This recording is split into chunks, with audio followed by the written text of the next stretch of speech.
Number 3, economic protectionism will be rife, and the great global AI ethics debates will begin.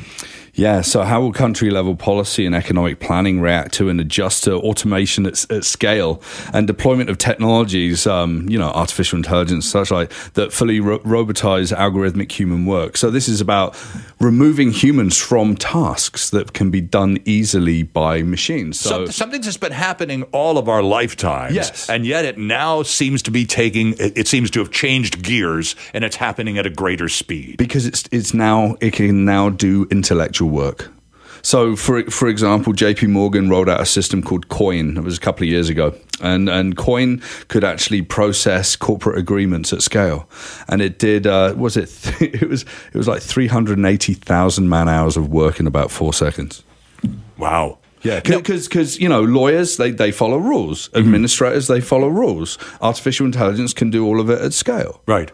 Done. Right. Now, and economic protectionism will be rife was the first part of prediction number 3. We see it, of course, in the Trump administration next door, and we're starting to see more of it around the world. So you're predicting that it will intensify as 2019 unfolds. Yeah, so the people that run countries they control the pace of the country in terms of its development, especially with technology. This kind of technology is going to come in, and it's going to start to decimate things like people that drive trucks, self-driving trucks, and taxis, self-driving taxis, municipal transportation, people that work in retail, people that work in banking.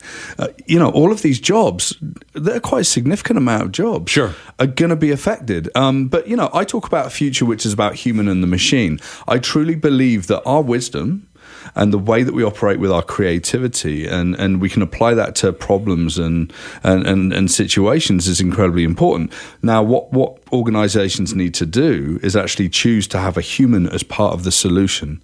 And this is what governments are going to try and work out. Right.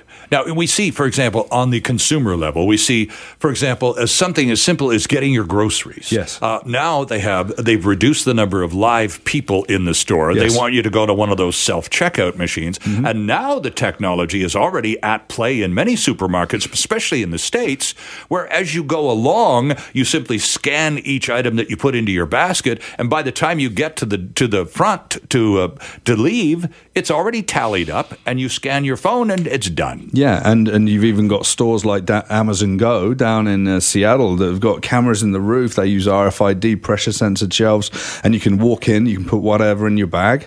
At least if you've scanned your application, you just walk out. Mm-hmm. And they call it just walk out technology. That's right. And it uses sensor fusion. And what's really interesting about that, the facial recognition and everything, it brings the offline data capture in line with the online data capture, and Amazon becomes even bigger and stronger, right?